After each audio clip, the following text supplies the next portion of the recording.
اعوذ باللہ من الشیطان الرجیم بسم اللہ الرحمن الرحیم سورۃ التوبہ آیت نمبر 77۔ فأعقبهم نفاقا في قلوبهم إلى يوم يلقونه بما أخلفوا الله ما وعدوه وبما كانوا يكذبون۔ ترجمہ: نتیجہ یہ کہ اللہ نے سزا کے طور پر نفاق ان کے دلوں میں اس دن تک کے لیے جما دیا ہے جس دن وہ اللہ سے جا کر ملیں گے، کیونکہ انہوں نے اللہ سے جو وعدہ کیا تھا اس کی خلاف ورزی کی اور کیونکہ وہ جھوٹ بولا کرتے تھے۔ تفسیر: فَأَعْقَبَهُمْ نِفَاقًا فِي قُلُوبِهِمْ، تو اللہ نے سزا کے طور پر ڈال دیا ان کے دلوں میں نفاق۔ عاقبہم، عقوبت، سزا۔ دنیا میں نقد سزا یہ ملتی ہے اللہ سے کوئی وعدہ کر کے پھر جانے کی کہ نفاق جو ہے وہ دل میں پیدا ہو جاتا ہے۔ آیت المنافق ثلاث، حضور نے فرمایا منافق کی 3 نشانیاں ہیں، جس میں یہ تینوں چیزیں ہیں، خواہ وہ انسامہ وصلہ، چاہے روزہ رکھتا ہو، نماز پڑھتا ہو، اپنے آپ کو مسلمان سمجھتا ہو، وہ منافق ہے۔ جب بولے جھوٹ بولے، جب وعدہ کرے خلاف ورزی کرے، اور جب کہیں امین بنا دیا جائے خیانت کرے۔ وہ دیکھ لیجئے اپنی قوم کو، جو جتنا بڑا ہے الا ماشاءاللہ، قانون یہی ہے، جو جتنا بڑا اتنا ہی جھوٹا، اتنا ہی خائن اور اتنا ہی وعدہ خلاف۔ فَعَاقَبَهُمْ نِفَاقًا فِي قُلُوبِهِمْ، تو اللہ نے عقوبت کے طور پر، سزا کے طور پر ان کے دلوں میں نفاق پیدا کر دیا۔ إِلَىٰ يَوْمِ يَلْقَوْنَهُ، اور یہ نفاق اب رہے گا اس دن تک جس دن کے یہ ملاقات کریں گے اللہ سے۔ یہ کانٹا ان کے دلوں سے نکلے گا نہیں۔ بما اخلف اللہ ما وعدوہ، بسبب اس وعدہ خلافی کے جو انہوں نے اللہ سے کیا، وبما كانوا يكذبون، اور بسبب اس جھوٹ کے جو انہوں نے بولا۔ آیت نمبر 78۔ أَلَمْ يَعْلَمُوا أَنَّ اللَّهَ يَعْلَمُ سِرَّهُمْ وَنَجْوَاهُمْ وَأَنَّ اللَّهَ عَلَّامُ الْغُيُوبِ۔ ترجمہ: کیا انہیں یہ پتہ نہیں تھا کہ اللہ ان کی تمام پوشیدہ باتوں اور سرگوشیوں کو جانتا ہے، اور یہ کہ اس کو غیب کی ساری باتوں کا پورا پورا علم ہے؟ تفسیر: الم یعلموا ان اللہ یعلم سرهم ونجواهم، کیا انہیں یہ معلوم نہیں ہے کہ اللہ تعالیٰ ان کی چھپی اور کھلی چیزوں کو، چھپی چیزیں اور جو نجوا کرتے ہیں، یہ لوگ بیٹھ کر آپس میں سازشیں کرتے ہیں، اللہ ان سے واقف ہے۔ وان اللہ علام الغیوب، اللہ تعالیٰ تو تمام غیب کا جاننے والا ہے۔ آیت نمبر 79۔ الذين يلمزون المطوعين من المؤمنين في الصدقات والذين لا يجدون إلا جهدهم فيسخرون منهم سخر الله منهم ولهم عذاب أليم۔ ترجمہ: یہ منافق وہی ہیں جو خوشی سے صدقہ کرنے والوں کو بھی تانے دیتے ہیں اور ان لوگوں کو بھی جنہیں اپنی محنت کی آمدنی کے سوا کچھ اور میسر نہیں ہے، اس لیے وہ ان کا مذاق اڑاتے ہیں۔ اللہ ان کا مذاق اڑاتا ہے اور ان کے لیے دردناک عذاب تیار ہے۔ تفسیر: حضرت صلی اللہ علیہ وسلم نے مسلمانوں کو صدقات نکالنے کی ترغیب دی تو ہر مخلص مسلمان نے اپنی استطاعت کے مطابق صدقہ لا کر پیش کیا۔ منافقین خود تو اس کار خیر میں کیا حصہ لیتے، مسلمانوں کو تانے دیتے رہتے تھے۔ اگر کوئی شخص زیادہ مال لے کر آتا تو کہتے یہ تو دکھاوے کے لیے صدقہ کر رہا ہے، اور اگر کوئی غریب مزدور اپنے گاڑے پسینے کی کمائی سے کچھ تھوڑا سا صدقہ لے کر آتا تو منافقین اس کا مذاق اڑاتے اور کہتے کہ یہ کیا چیز اٹھا لایا ہے، اللہ اس سے بے نیاز ہے۔ صحیح بخاری اور حدیث و تفسیر کی دوسری کتابوں میں ایسے بہت سے واقعات مروی ہیں، لیکن اس جگہ غالباً وہ موقع مراد ہے جب حضرت صلی اللہ علیہ وسلم نے غزوہ تبوک کے لیے چندہ جمع کرنے کی ترغیب دی تھی۔ اللہ تعالیٰ یوں تو مذاق اڑانے سے بے نیاز ہے، لیکن اس سے مراد یہ ہے کہ اللہ تعالیٰ ان کو مذاق اڑانے کی سزا دے گا، اور اللہ تعالیٰ کی طرف مذاق اڑانے کی نسبت محاورتاً کی گئی ہے، جسے عربی قواعد کی روح سے مشاکلت کہا جاتا ہے۔ آیت نمبر 80۔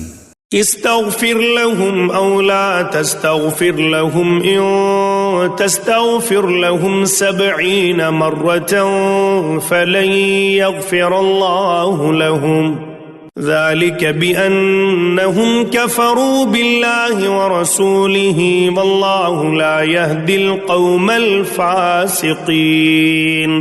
ترجمہ: اے نبی، تم ان کے لیے استغفار کرو یا نہ کرو، اگر تم ان کے لیے 70 مرتبہ استغفار کرو گے تب بھی اللہ انہیں معاف نہیں کرے گا، یہ اس لیے کہ انہوں نے اللہ اور اس کے رسول کے ساتھ کفر کا رویہ اپنایا ہے اور اللہ نافرمانوں کو ہدایت تک نہیں پہنچاتا۔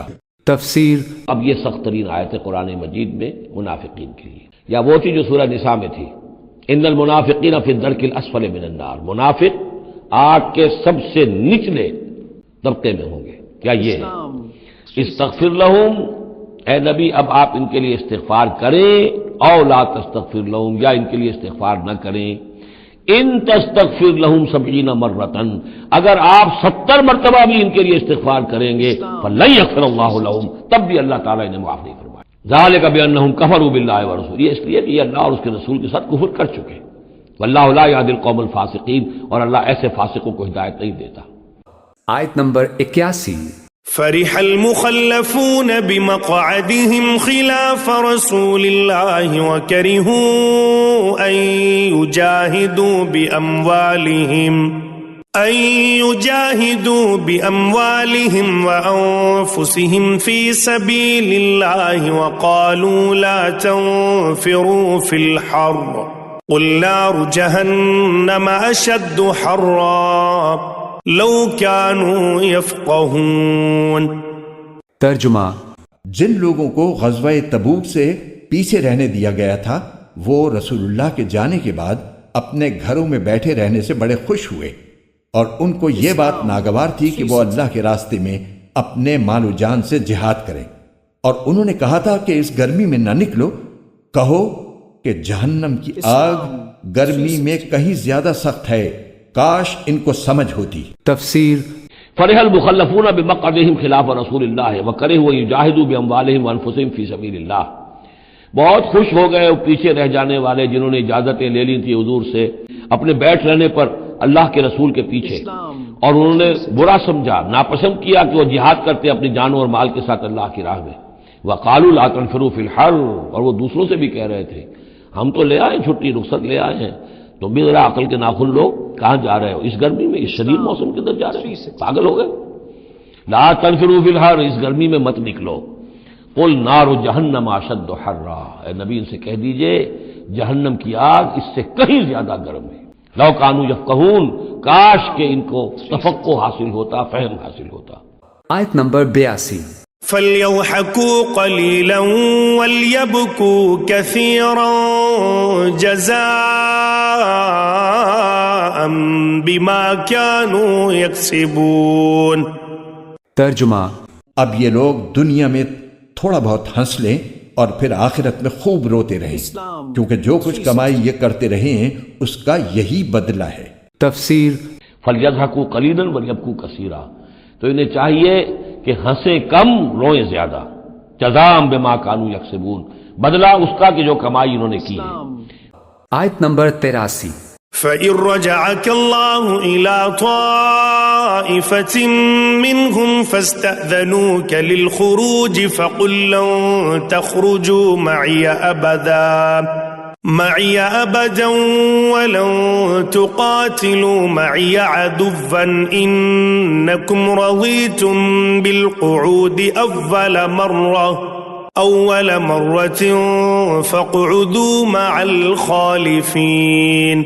ترجمہ، اے پیغمبر، اس کے بعد اگر اللہ تمہیں ان میں سے کسی گروہ کے پاس واپس لے آئے اور یہ کسی اور جہاد میں نکلنے کے لیے تم سے اجازت مانگیں تو ان سے کہہ دینا کہ اب تم میرے ساتھ کبھی نہیں چل سکو گے اور میرے ساتھ مل کر کسی دشمن سے کبھی نہیں لڑ سکو گے۔ تم نے پہلی بار بیٹھے رہنے کو پسند کیا تھا، لہٰذا اب بھی انہی کے ساتھ بیٹھ رہو جن کو کسی معذوری کی وجہ سے پیچھے رہنا ہے۔ تفسیر فَإِن رَّجَعَكَ اللَّهُ، ظاہر بات ہے یہاں معلوم ہو رہا ہے کہ یہ کہیں تبوک میں یہ آیت نازل ہوئی ہے۔ اگر اللہ آپ کو لوٹا کر لے جائے ان کے کسی گروہ کے پاس، فَاسْتَأْذَنُوكَ لِلْخُرُوجِ، اور پھر وہ آپ کے ساتھ نکلنے کی اجازت مانگے کسی اور دشمن کے خلاف، فَقُل لَّن تَخْرُجُوا مَعِيَ أَبَدًا، کہہ دیجیے گا اب تم میرے ساتھ کبھی نہیں نکلو گے، وہ آخری امتحان تمہارا ہو چکا، تم ناکام ہو چکے۔ وَلَن تُقَاتِلُوا مَعِيَ عَدُوًّا، اور اب میرے ساتھ ہو کر کسی دشمن کے ساتھ جنگ کرنے کا تمہیں موقع نہیں ملے گا۔ انکم رضیتم بالقعود اول مرۃ، تم پہلی مرتبہ راضی ہو گئے تھے بیٹھے رہنے پر، نفیر عام ایک ہی مرتبہ ہم نے کی اور تم پیچھے رہنے پر بیٹھ رہنے پر راضی ہو گئے۔ فقعدوا مع الخالفین، اب ہمیشہ کے لیے پیچھے رہنے والوں کے ساتھ بیٹھ رہو۔